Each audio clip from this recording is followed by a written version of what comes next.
What's up, everybody? Welcome back to Hobby Hotline this week. Thank you all for joining us today after the National. I'm sure a lot of us are still recovering. I'm Adam from Heroes for Sale, and I'm here with Chris Harris from Stale Gum, right, Chris? Right. Yeah. And then Brody the Kid. Chris, I'll start with you. How you doing? How you doing this week? Are you still recovering? I'm recovering. My one big pickup from the National was a sinus infection. So, yeah, I mean, honestly, fortunately, I went to the doctor and got a Z-Pack, and it's clearing up on its own. So good. Love to hear that. Yeah. Brody, how are you doing? Are you still recovering? I know you had a baseball tournament, but you were at the National a bunch of the days. How are you doing after that long week? Hey, I'm doing better. It's getting there, Slept in a couple of days, getting there. Yeah, same. I mean, I got back Sunday afternoon around probably 6 or 7, and I just slept until the next morning. I slept through the night, which I usually don't, but for that, I mean, I definitely did. So I'm sure everybody is tired of hearing about the National. There was all the National prep. There's all the recap stuff for the National. Chris, I'll start with you. We'll just give some final thoughts here. How did the show go for you? What are kind of your final thoughts on the show overall? Well, first of all, I've never seen this. This was my 15th National that I've gone to, and I've never seen anything like that. Just the crowds. And even with the expanded, when they added that additional wing, just the people just kept coming and coming. We did set the all-time attendance record from 1991. But I think the question needs to be said, though, but has the National gotten too big for its purposes? Because I spent 5 days on the floor in the National, and I know I did not see everything. I did not pass by every table. I mean, you couldn't have. Right. Yeah. So, I mean, I think, I see sort of your point, but I also think the Nationals become, I think it's become almost more than just a card show, in my opinion. I think nowadays it's you saw all the corporate booths, all the crazy stuff, golden, you got all bringing the one of one Giannis card, the one of one Steph Curry, you got all these crazy $1 million cards that are there. I think, if you're going there for the card show, it's probably a little bit overwhelming. There is a ton of booths, there is a ton of space. But yeah, I mean, I guess I sort of see your point, and I think it's just honestly become more of, it's a combination of a card show and sort of a museum nowadays. So Brody, how about you? What did your final thoughts kind of after the National? What did you think? Yeah, man, it was awesome. 6th National, and it was crazy. The one thing that I thought was awesome is there was not a spot where you could go and it wasn't crowded. Everywhere you went, it was crowded. You couldn't be like, well, let's go sit over here because I don't think it'll be crowded. Nope, it's crowded over there. It's crowded over here. It's crowded over there. Over here, it's crowded. There was just so much to do. Like you said, a card collector, memorabilia, anything you could do. Wild Card had an awesome wheel. Wax collectors, anything. There was so much stuff to do. I had a great time. Yeah, I mean, I did as well. I think, like I said, we were doing this show on the main stage, which, I mean, I love. That was a ton of fun, meeting everybody again for the first time, seeing everybody, doing this first time on the main stage for me. So that was really cool. I mean, I think actually my kind of one thought that I definitely got wrapped up in this is I think a lot of people were saying the hobby isn't dead, but I think it's sometimes within sports cards, there are these straw man arguments that we create that nobody is really saying the thing that we're saying these people are saying. So in my head, I think, the phrase, the hobby is dead, the hobby is not dead. I think actually nobody was saying that. I think it was more or less just, like I said, I got caught up in it. I definitely was one of the people who was just don't believe the people who were saying that, but honestly, in reality, nobody was really saying that to begin with. So, I think I'm going to be retiring that phrase from my repertoire of stuff. We'll just do one more round here. Chris, did you have any, final thoughts on the National before we move on to kind of the big story here? I do want to give a shout out to the Gary V collectors out there. I was introduced to some of them, and I don't know whether it's appropriate to have non-sport at something called the National Sports Collectors Convention. We can have that debate as much as we want, but these people are fanatics about this. The V Friends. I couldn't believe it. So I don't understand it. I don't get it. But then again, a lot of people don't understand or get what we do either. So, Right. Yeah. So hats off to those guys. Yeah, it was. I mean, that Gary's booth was busy pretty much the whole weekend, and he started out kind of. He's been coming to a bunch of nationals. I would say, this was probably his biggest display that he's had at any of the nationals. And I mean, I guess I would consider myself as someone who follows him and has followed him for a while. So I kind of have followed the trajectory of kind of seeing the inception of him actually drawing these things, and then he sold the graded versions of them at Christie's, like the art auction house, which was pretty wild. Like, so it is cool to kind of see the inception and see where it's come now, because now this week he also had some I think he had some other stuff that he's doing with them. Yeah, I mean, I also was very impressed by the booth, and how electric that booth was the whole weekend. It was wild. So Brody, like I said, final thoughts, and then we'll move on to the big story. Yeah, man, I loved Wild Card. That's my shout out. Wild Wheel, the Wild Wheel, free wheel. You could just go on the line. And it was. Am I awesome. frozen? You're fine. Yeah. Uh-oh. Hey, you guys there? We're here. Did I just freeze or something? I don't think so. Oh, okay. Weird. I don't know. My camera froze for a second. Okay. Well, sorry. So Brody, what are your, final thoughts on the national? And then we'll move on to the big story that came out this week. I thought Wild Card was awesome. I had their free wheel and it was pretty fun. Yeah. Love that. So the big, but before we move on, go ahead, Chris. There is a question in the chat that I want to answer. U.S. Sports Cards has, Chris, have you ever gone to the East Coast National? If so, what is your perspective of that show? So the East Coast National is the White Plains show, or it used to take place in White Plains. Now I think it's out in Long Island somewhere. It is probably the biggest annual show in the New York City area. I have gone to it.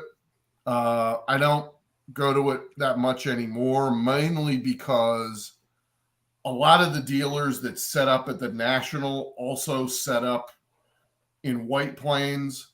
So I kind of already seen most of the inventory. So when I used to live in New Jersey, yes, I would go up to White Plains, but now that I don't, it's not really worth the drive.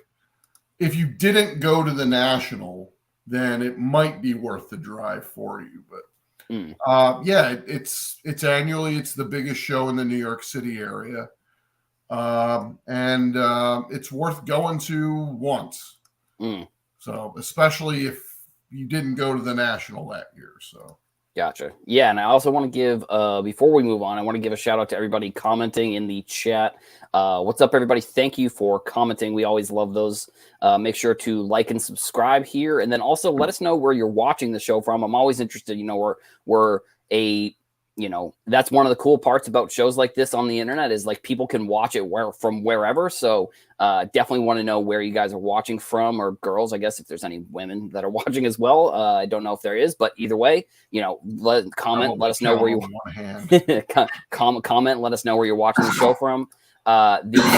See, here we go. We got Oklahoma, Nebraska, Wisconsin. We got a couple people near you, Brody. That's cool. OKC area. That's fun. Always fun. So, I mean, the big story, I'm sure everybody was expecting us to talk about this today, is going to be the Panini Fanatics lawsuit, I guess you could call. I mean, it is a lawsuit that apparently has come out. I'm going to pull up Paul Lesko. Yeah, he is the hobby's lawyer, essentially. He's found the niche of being a lawyer in the hobby, which is, you always love to see that. Let's see. Let's do a screen share. We'll pull up his tweet.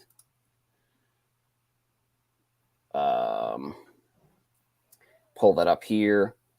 Panini is suing Fanatics for antitrust. I mean, it's pretty interesting. Like it doesn't really, like, we've gone from Fanatics potentially buying Panini over the past few months to now, and then Fanatics taking some of Panini's employees, and now Panini is suing. Panini is suing Fanatics for antitrust. I mean, Chris, I'll start with you. I'm actually going to pull up the Wall Street Journal article as well, just so we can look at that too. But from your perspective, like, what are your initial thoughts on this, on the lawsuit so far?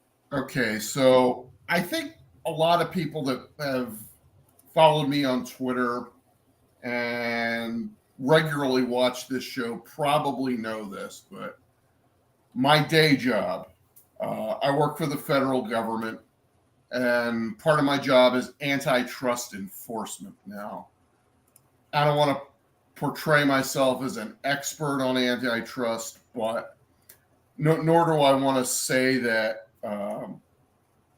what I'm about to say is not the opinion of the Federal Trade Commission. It's just myself. So with that out of the way, the last major antitrust case that we had involving sports was a case called American Needle. And this took place about 20 years ago. American Needle was a company that had a license, a non-exclusive license, to make souvenir baseball caps for the NFL. And they had this license for years. And then the NFL came up with a deal with Reebok to be the exclusive outfitter. They were going to outfit all 32 teams with their uniforms. Before that, if you ever seen like a football game from the 90s or something, you'll notice that each team is wearing different uniform manufacturers. Some teams are wearing Adidas, some teams are wearing Champion, some teams are wearing Russell Athletic. But beginning in, I think it was 2002 or 2003, every team would be wearing Reebok. And I think about 10 years ago, that contract went to Nike. So every team wears Nike now. But as part of that contract, that also included the exclusive right for souvenir apparel and replica clothing, to include hats.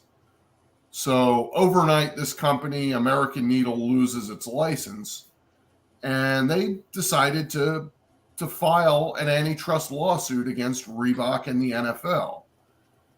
And this case took, I think, 7 or 8 years to get to the Supreme Court.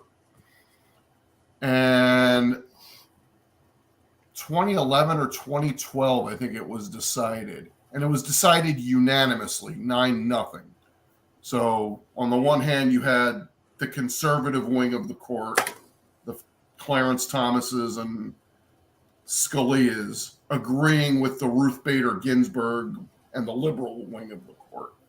9-0 that here was the decision was the NFL was structured in a way that, although they compete on the field as 32 different teams, collectively they serve as a single entity. And as a single entity, they could choose to do business with whomever they want to, or not do business with whomever they want to. And it's not an antitrust violation to grant an exclusive license, which is what they did with Reebok. And in the years since, of course, we've seen exclusive licenses. First, I think the first big exclusive license was the Madden game that came in 2005-ish. There were at one time more than one NFL football games.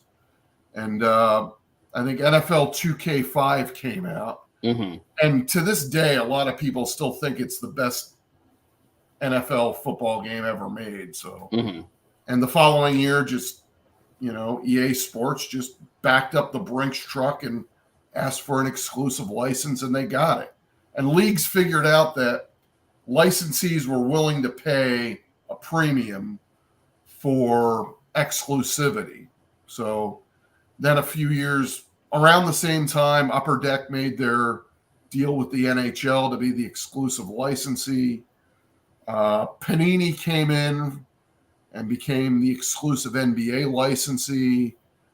And then, of course, Topps got the exclusive baseball license.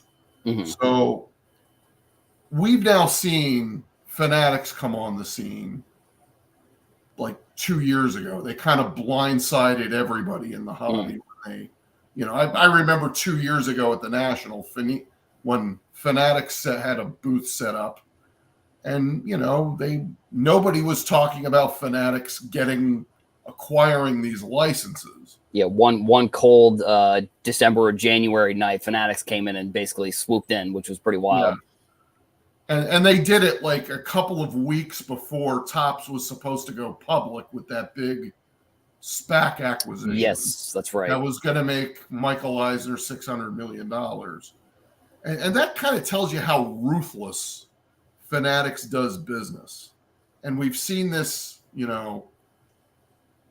acquiring the baseball license right before Topps goes public, poaching Panini's employees, trying to bully them out before their license is expired. So really, an antitrust lawsuit for Panini is probably their last best hope of retaining anything. And the way this court case might play out, it may take years, and it may take millions of dollars in lawyers' fees, but people may not understand just how big Panini actually is. It's not just Panini America. It's Panini in Europe. They make a ton of money every year selling soccer stickers. Mm-hmm. They may have the money to wait this one out. And the strategy here may not necessarily be to win this lawsuit. It may be to settle it so that they may get a partial license or a sub-license out of it. So that, instead of winning this case and getting their license back, they may settle for putting out a sub-license that allows them to get 4 or 5 products per sport per year. So that's where I think this may be going, that this lawsuit may just be for Panini to save face and get something out of it. Right. Yeah, and I mean, we're still sort of early on in this process. The lawsuits come out. Like I said, Paul Lesko, I think on Twitter, he did a really good job of breaking it down. So Brody, I'll kick to you. Actually, have you dove into this lawsuit? Like, have you followed any of the stuff that's going on Twitter? What are some of your initial thoughts on this going on? All right, give me my popcorn. I'm watching Chris Harris in action. Give me my popcorn. Time to one up them. Come on. Yeah, I mean, I watched Chris Harris in action, but let him keep going, man. Sure. So I'll actually read this quote. So what Fanatics has done is essentially lock out the competition. Literally for decades, all 3 major sport trading card markets. I don't know if that sentence makes a lot of sense. That obviously hurts consumers, said the chairman, law firm representing Panini. Fanatics behavior is the behavior of a typical monopolist, which I'm actually surprised I was able to pronounce that word. Now, I think it's interesting that that a Panini representative is talking about hurting customers after years of Panini just flooding the market with, just completely destroying Select, coming out with, I don't know. I mean, I would say it's been the QC, the QA, whatever it is from these cards that are coming out have been really not good over the past couple of years since they've been increasing the production. So I think it's kind of interesting that someone representing Panini is trying to come out and say what Fanatics is doing is bad for the customers. Now, I don't necessarily know one way or the other. It really is just going to depend on how Fanatics does. Like if Fanatics turns into, you used EA and Madden, for example, if if Fanatics somehow does what Madden does, and they just basically come out with the same game every single year, and there's still issues and there's still bugs and there's still, you got to update the game and you got to do all this, and if somehow that happens within Fanatics, that would probably be a bad thing. But it's like, if they come out with, there's other gaming companies that come out with new games, like, and they end up being good every year. So it's like, it depends, I guess. So, Chris, I guess you can maybe comment on that quote, or if you have any other thoughts. I mean, definitely. Well, we've kind of seen, you mentioned, Madden is basically the same game every year. Well, Topps and Panini basically make the same product every year.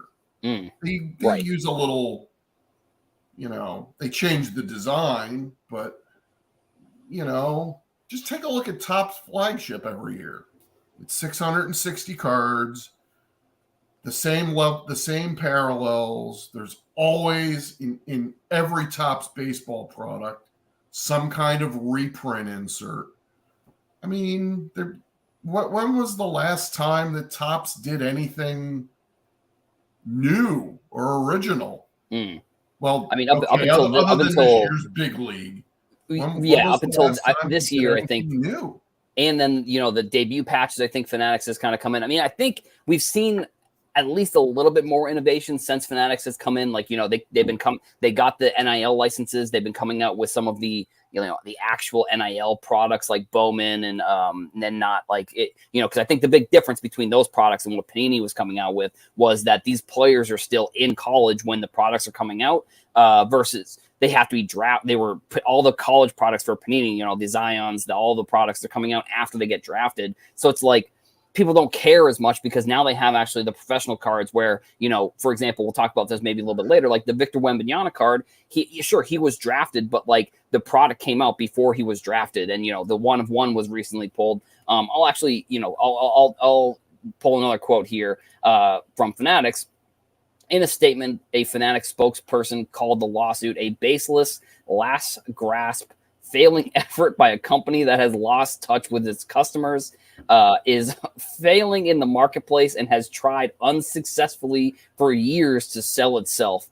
It added, at Fanatics, we remain focused on innovation and working to improve an industry that has been sleepily led by Panini for years. That is hilarious. First of all, that is a very funny quote by someone at Fanatics. I don't know who, I don't know if that's Michael Rubin saying that or who at Fanatics is saying that, but that is hysterical that they actually came out and we're just very Rubin-esque. Right. Yeah. Very, very like, they were like, oh, Panini, you're, you care about the customers. Like, you haven't cared about customers for years. That's basically what they're saying. Like, which is kind of what I was saying as well, so it really is. I mean, that's a very funny quote. People don't like Panini rewards points.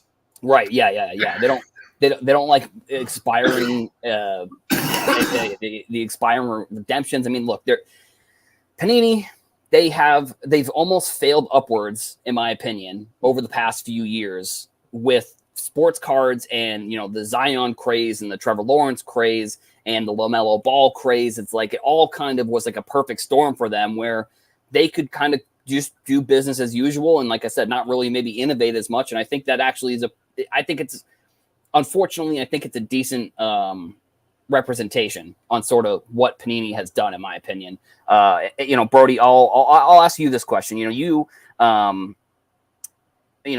guess maybe I'll frame it in a way like, as a teenager, you have been doing cards and stuff like that since you were like a little kid, basically, like Brody the Kid, So like, is this something where, the issues that Panini sometimes has with some of these cards, is that something that you have noticed that like people your age really care that much about? Or, from your perspective, like is what Panini has done really that much of an issue, I guess, from your perspective as somebody who is like a teenager right now? I mean, it's hard to tell. I mean, because obviously I see, because I might pull Panini reward points or I might pull redemption that I might not get.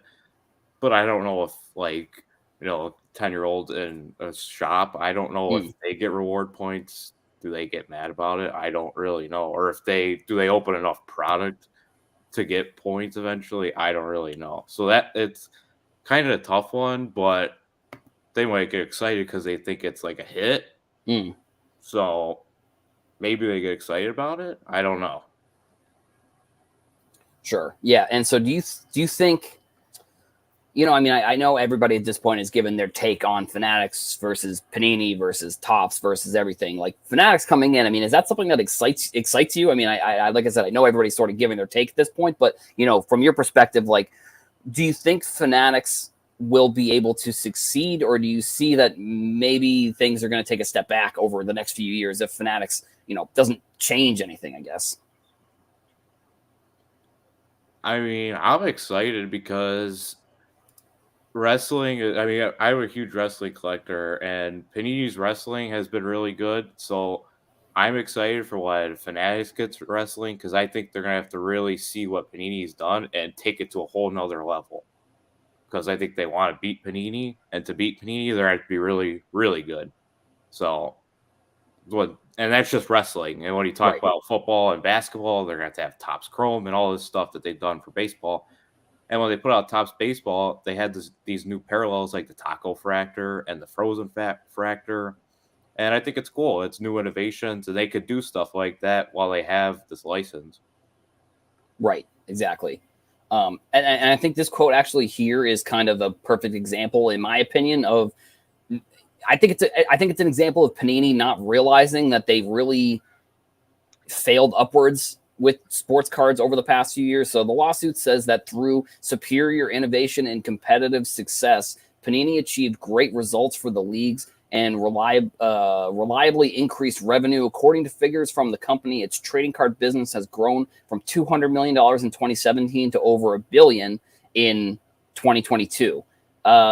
Yeah, I mean, like I said, I think that's just all they had to really do was just come out with more.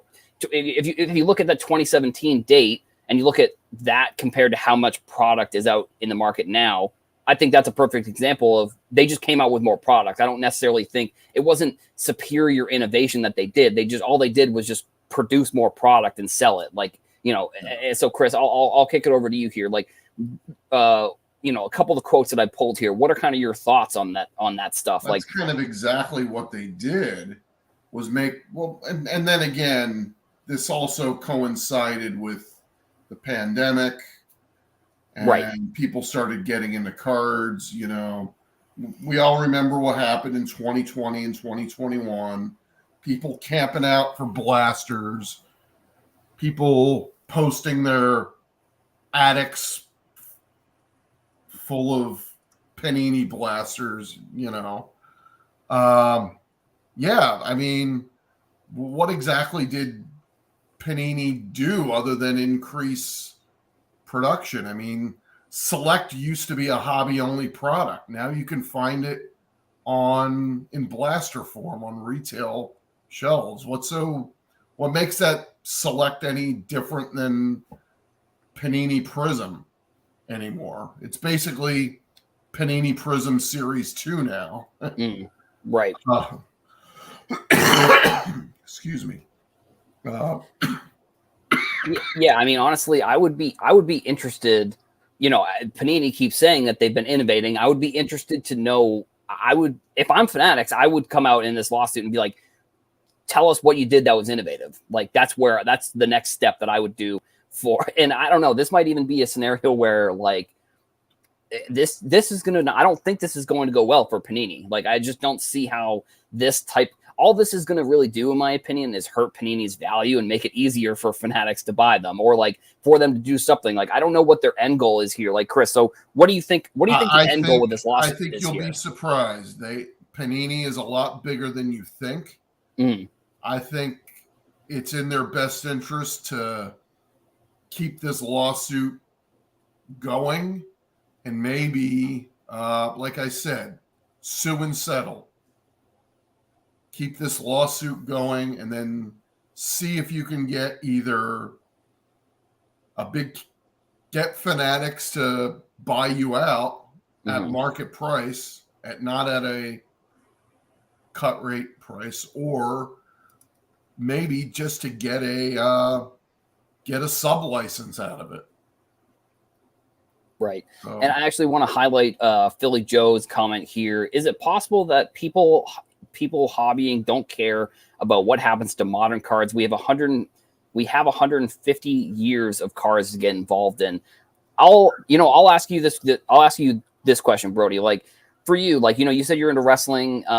Where, like, what kind of cards are you interested in? Because I think that's an interesting question. Like, modern cards, like, I wonder, 20, 30 years from now, what this era is going to look like. But, like, for you, like, what are you into, I guess is maybe the question. Like, are you into modern stuff? Or are you into maybe more 90s, or kind of like, what are the vibes when you're like looking for cards? I'm mainly into modern stuff, but I mean, it's a lot of wrestling stuff and a lot of new baseball stuff because I'm a huge baseball fan. But I used to collect, used to be a lot of football and basketball, but I mean, you could tell that the production of football and basketball has, been really high lately. Um, but I mean, obviously we're in the off season of football, so that demand kind of goes down a little bit. But now we're going back in, so we'll see how that changes. But it'll be interesting too, like if once, because when Topps lost the license, or I mean, I don't, yeah, lost the license for wrestling. There were some products that I still like collecting for Topps Wrestling when Panini was putting out wrestling products too. So it's kind of like, still kind of like both of them. So see in like 5 years if I like Panini and Topps, like I don't know. Shout out to Gary here. He said, until they bring back bubblegum, I could care less about modern stuff.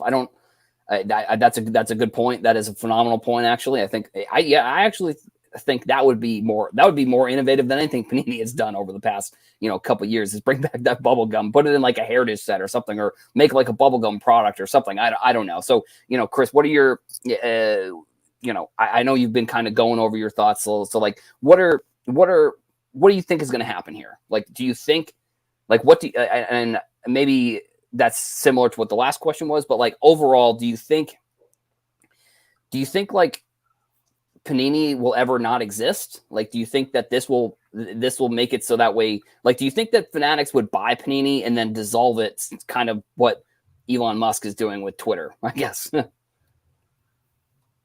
I think they might try and sell off Panini America.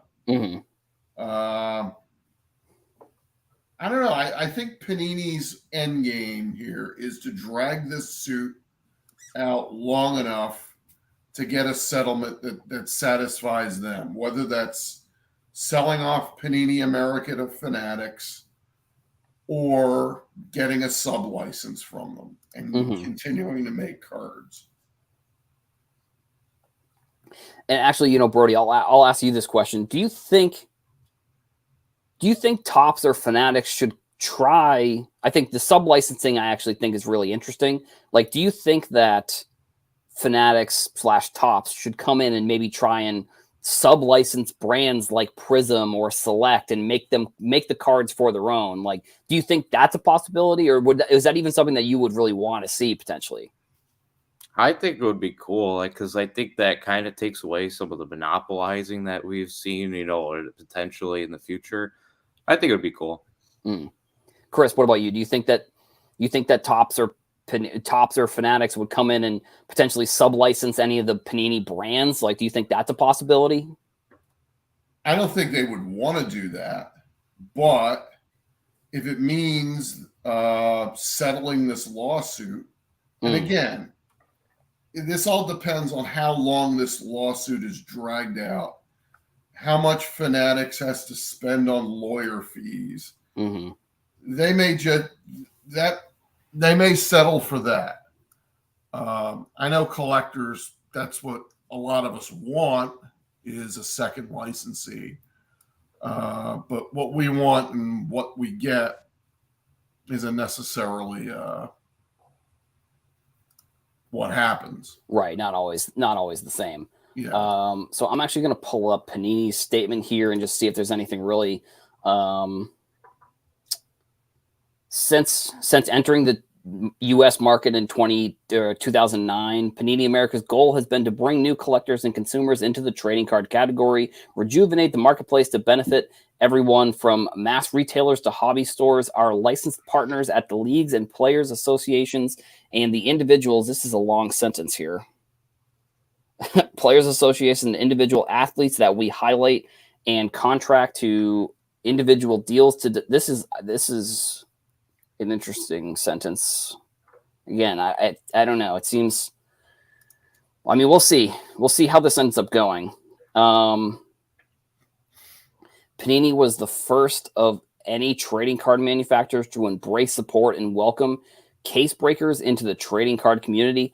I mean, I suppose that would be, if they're saying that's an innovation, that is definitely, you know, if whatever that means, like, I don't even know exactly what, first to embrace, support, and welcome case breakers. I don't know. Again, I think that they're using a lot of language that can be very, what's the word I'm looking for? Very, you can interpret it a bunch of different ways. Which it's probably a legal statement. So like legally they can't say certain things, obviously. And that's probably advised by like lawyers and stuff like that. So, you know, they're using the terms like embrace, support, and welcome. What even really does that mean? If I'm going to be honest, like, so Chris, do you think, you know, breaking, like, do you think breaking is enough of an innovation that that's what they're considering an innovation? Like that's what they're saying is this thing that they have done better than, I guess, I don't know, Topps or whoever, I guess. So instead of selling your products to hobby stores and retail stores, you're now saying that because you have this third channel of breakers, you're innovating here. I don't know if that's really all that innovative. Right. You found there's these people called breakers now. And you found out that people like to gamble. You found out that people like to do this now. Instead of having them buy from distributors, you're going to sell to them directly.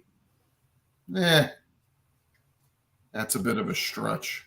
Yeah, and you know, now with Fanatics Live, I mean, I think that'll be interesting to see sort of what happens there. So I mean, Brody, you know, I'll ask you this question from when it comes to like breaking and the platforms and Fanatics Live, do you think that Fanatics is going to come in and take over similarly like how they've done with other stuff, like the breaking industry, and everybody's going to have to break on Fanatics Live? Or do you think there's going to be like, you know, there's going to be the whatnots, there's going to be the loops, there's going to be like the drip lives? Like, do you think that those companies will still be able to exist? Or do you think Fanatics is going to kind of come in and kind of take over similarly how they have in the past with other stuff? I don't know. That's an interesting one. I think that's one that we'll have to see and play out because, I mean, Whatnot's still doing very strong. I mean, they had a huge presence at the National. I mean, there's a ton of breakers that break on YouTube still. Yeah, I think that's one we'll see that plays out, and we'll see how Fanatics plays it in the future. Yeah, and then I guess maybe I'll ask a similar question to you, Brody, again, with similar to what I just asked Chris. Do you think like embracing breaking is really such an innovative thing, or do you think it's just like they had no choice? Like that's in my opinion, that's sort of how I view it. Like I don't necessarily view it as like Panini went out of their way to make breaking a thing with their products. They really just had no choice because for a number of different reasons. Like do you think that breaking could be what they're sort of talking about here with this like innovative and stuff like that? Well, yeah, I mean, I know in 2014 is like the year they're talking about, and Topps had football license in 2014, so Topps could have been doing it at the same time. So I don't know if it's necessarily innovative because Topps could have been doing it at the same time. Right. Makes sense. I'm going to shout out a comment here, Rex. A sub-license would make the most sense for both companies, and that's probably why it won't happen. Yeah, I mean, it does seem like sometimes within, you know, the card industry, and the thing that most people want ends up not being what really ends up happening. Like I don't think anybody really was like Fanatics should come in and, you know, take over here. So I mean, we'll actually kind of let's see. There's any other comments here that I want to highlight? another Rex comment. Fanatics' long-term goal is definitely to have all of their products broken on their platform. They'll eventually be able to control the primary breaking market by selling only to breakers on their app. So, I mean, Chris, I don't know how into breaking you are necessarily, but do you think that's what's going to happen? Like, I mean, it seems like that would, I guess, make sense if that's what Fanatics is trying to do. But like, do you think that's good for them? When Fanatics first got in 2 years ago, that was their whole goal. They said they wanted to be the end all be all for trading cards. They want to control everything, soup to nuts. They want to be the licensors. They want to be the manufacturers. They want to be the distributors. They want to be the retailers. They want to be the resellers. They even wanted to get into grading, which a lot of people at the time kind of poo-pooed that idea. So, Fanatics wants to be the hobby, but does the hobby want to be a Fanatics experience? I'm not really sure about that. So yeah, I mean, you know what I think is kind of interesting, I guess, and maybe this is sort of one of the straw man arguments that I was talking about earlier. Is like, everybody sort of complained, or I mean, actually, maybe not. Maybe Chris, you'll be able to speak more to this, since I was I was like 10 in the 90s. Like, were people complaining that there were so many different products? Like, there were so many different companies making products, similarly to how people complain nowadays about how there are so many products within a couple companies. It was kind of just a bunch of companies making products. Now it's a couple companies making a lot of products. Is it a similar narrative, or like, is it different? I guess is maybe my question for you. I mean, that was the reason why in 2005 why Donruss lost their license. You also have to remember that was the year Fleer went out of business. And they went from 4 licensees to 2, Tops and Upper Deck. And the justification was there were almost 90 different baseball products that were released that year. And there would have probably been more had Fleer not gone out of business. So, with the hobby the way it was in the mid-2000s, wasn't nearly as big as it is now. There was no way that anybody could keep up with this stuff. So, and so they pulled Donruss Playoffs license and let Fleer go away. And for a couple of years, we had only 2 licenses. And it kind of worked. Tops and Upper Deck, the duopoly, it kind of worked for a while. And then, Michael Eisner comes in and throws a big check to MLB, and all of a sudden we only have 1 licensee. So. Right. Yeah. And we'll kind of, I think this was sort of the plan to this was going to be the main topic here. I guess we'll move on. I guess, Brody, I'll send it to you first. Do you have any final thoughts on this? Like, what are kind of, as we switch topics a little bit here, what are your final thoughts? I'll be excited to see what happens, and I think it'll go for a while. I'll be excited to see what happens. Yeah, I feel similarly. I mean, I feel like that's kind of how it's been for the past couple of years. It's like we need to sort of see what's going to happen. Chris, I'll ask you. I mean, same question. What are your final thoughts here? What do you think? Look, I think the strategy here for Panini, I think this is really their 4th and 26 play when they're down, and they just need they need a touchdown, and this is the bomb at the end of the game. This is it for them.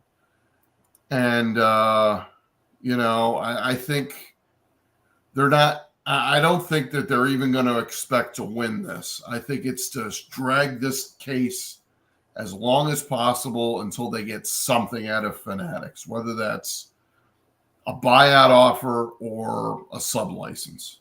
So right. Yeah, that makes sense. Yeah, I mean, I feel very similarly. I think this is like a last ditch effort attempt to get at whatever they can out of it. Cause like you said, Fanatics took all the licenses. It's like Panini still has some decent licenses. I mean, they still have UFC, they still have WWE. I don't know. They still have, they still have the World Cup license, the FIFA license. And that's where they make most of their money, by the way. Right. Exactly. Are those soccer licenses. Right. Around exactly. the world. So this week, we're going to switch topics here. This week, a pretty big news came out about a card that within Magic the Gathering. This is sports cards, collectible stuff like that. So we'll cover this for a little bit, and then we'll kind of move on to the last topic. But the 1/1 Lord of the Rings Magic the Gathering card was presumably, I don't know if it was sold this week, but the news came out this week that it's sold for $2 million to the rapper Post Malone. The previous Magic the Gathering record was actually a Post Malone owned card as well. He bought, I believe it was a Black Lotus signed PSA 10 or something like that. I think that's what the card was. He bought that for $800,000. He was talking about that on Howard Stern. I believe he was on a podcast this week talking about how he bought this card for $2 million. I think some reports were saying 2.6. If I'm Post Malone and I'm able to, that's probably just a drop in the bucket for him, to be completely honest. Like he's on tour. He just came out with his album. So like one show that he did probably made him enough money to buy this card, which is pretty wild. So, Chris, I'll start with you. Like, what are your, do you have any thoughts on this card? Must be great to have $2.6 million to burn on a Magic the Gathering card. Right. Exactly. I don't collect MTG. I have no idea what makes this card so special. It's a 1/1, I assume. Lord of the Rings, I guess there's like a tie-in with the movies. I think it's like the ring from the movie, I guess. I'm kind of in the same boat. I don't necessarily understand or know what makes this card. I knew of it because they announced, I think a couple months ago, they announced this card was going to exist, and then it got pulled, and then it got graded, and then it got sold, which I think is pretty cool. I mean, and so Brody, I'll send it over to you. What are your, is this something that you're into? What are your kind of thoughts on the card? I mean, I'm not a big Magic the Gathering guy, anything like that, but I mean, it's cool that somebody like Post Malone bought it for that much money too. But yeah, and I think it also kind of brings up the topic of conversation of like celebrities within cards. I think we've seen some celebrities do really good things. I think we've seen some not do some good stuff. So Chris, I'll ask you this question. Do you think like celebrities within cards, what are your kind of thoughts on that? Do you like celebrities getting into cards? I mean, honestly, in my opinion, it really just kind of depends on their intentions. Like, if it's an NFL player who just recently got kicked off of whatnot, then maybe I don't like that as much. But what are your thoughts on celebrities kind of in cards, I guess? Well, like you said, it depends on their motivation here. Are they here just to make a quick buck, or are they here because they genuinely like to collect cards? I think a lot of the celebrity types that have come into the hobby have been in that former category. They're just, I'm just here to spend a bunch of money and hopefully this is an asset that appreciates, and aren't really into like, I don't know, building a set of something. So, is it good for the hobby? I don't know. Yeah, maybe. Is it going to get their fans into card collecting? I don't know. Right. Yeah, and I actually want to. So Logan commented here, another host of the show. He said, "I think Post Malone is a collector," which I do think. I believe he is. I know he's actually talked about. Oop! I just spit all over my monitor. Sorry. He has talked about being, buying Magic the Gathering cards for years, actually, from what I've seen in interviews and stuff like that. I mean, like I said, he bought the Black Lotus for $800,000. I don't know if he necessarily plays, but he does know what the cards are, which I think is really cool. Like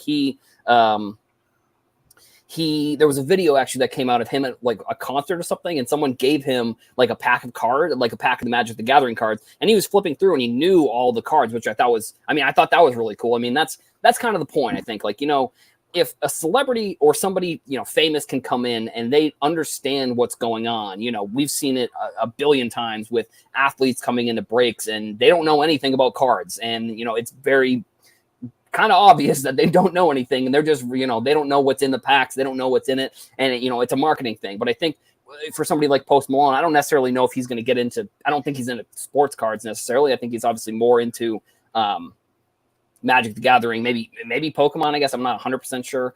But yeah, so Brody, I'll ask you kind of the same question. What are your thoughts on celebrities within the hobby, I guess? Yeah, I agree with Chris. I think it's cool. I mean, are they here to get a quick buck? But I think Post Malone's here because I think he genuinely likes it. I mean, with celebrities too, like some of them I think are here because I think eventually they'll do it with their kids too, which I think is cool, and I support that, obviously. So right, I think it's absolutely cool. Yeah, absolutely. Yeah, there was a comment in the chat about this particular card. This is the first ever.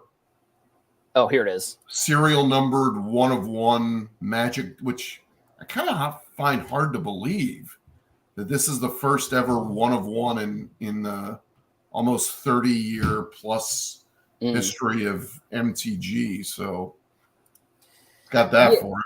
Yeah, I mean, I have like pretty probably below average knowledge on Magic the Gathering, if I'm going to be honest. I mean, I try and kind of at least sort of know what's going on. Like, I know that there was like a controversy where they like were re-releasing old cards in a box, and people were kind of mad about that. I don't remember when that was, probably like a year or two ago.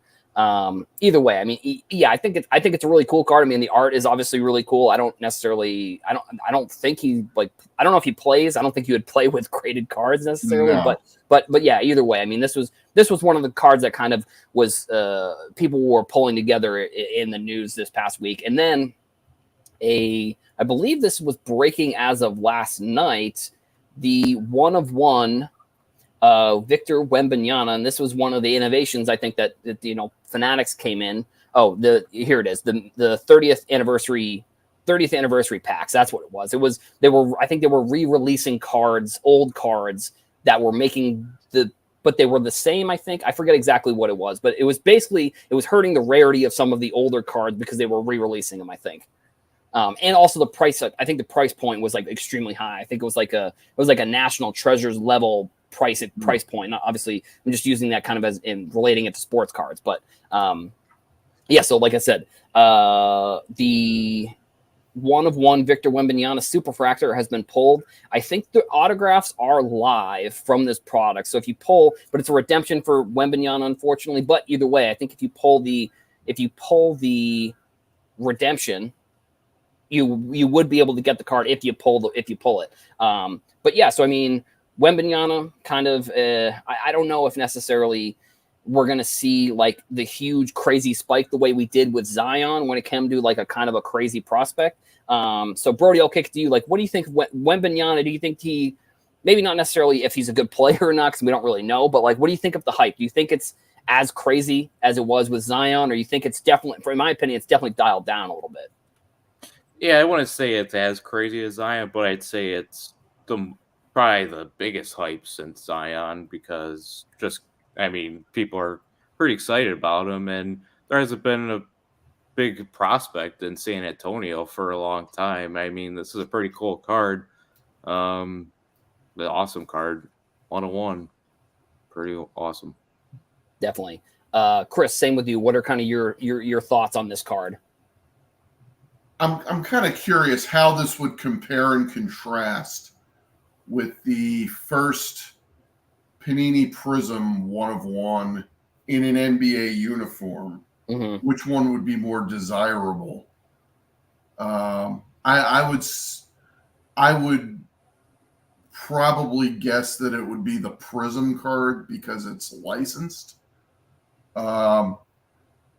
Is this, how much do you think a card like this would go for? I don't think this is a 7-figure card, mainly because I don't he's think not so.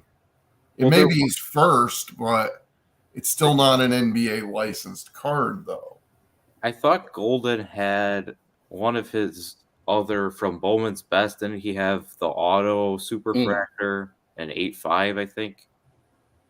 Golden had one of them from Bowman's Best, I think. Right. Yeah. I mean, I think you're right. I don't remember. I don't know if they sold it or if it's on sale right now. Let me actually just look it up real quick, see if I can find it. But I'll keep sort of talking here. I think. But that one was auto too. So right. Let's see. How do I don't even. Sometimes these. Yeah. Here we go. Wembanyama. I'll search Wembanyama. Oh yeah. Here it is. I think. No. That's just a regular one. I don't know. I can't find it. It's a. Sometimes these auction houses are a little bit too hard to to search for. But either way, so I agree with you, Chris. I'll be interested to see, if the one of one coming out of Prism ends up being more desirable, or if it's the same, or what ends up being. I do think in my opinion, I think this card may end up like if obviously he has to pan out as a player. He can't just he can't just pull like a Zion and be like a prospect that just at this point I could consider Zion a prospect who hasn't panned out. Maybe he turns his career around. I don't know. Maybe I don't know. We'll see. But like I think I mean personally I think that this will be the card just because of how innovative, honestly, I think the Bowman U product has become now that Topps has been able to come in and grab the NIL license. I'll be interested to see if this card grades. I mean, it looks pretty centered, in my opinion. I think so. I wouldn't be surprised if this gets a 9 or a 10, which would be pretty cool. And I would suppose this card will probably be on the auction block at some point soon. I mean, now this is kind of one of the cool things with social media, I suppose, is like the fact that we know that this card has been pulled. Obviously, it was pulled by Bleacher Breaks. And so we know that the card actually exists, where in the past, stuff like that hasn't really happened.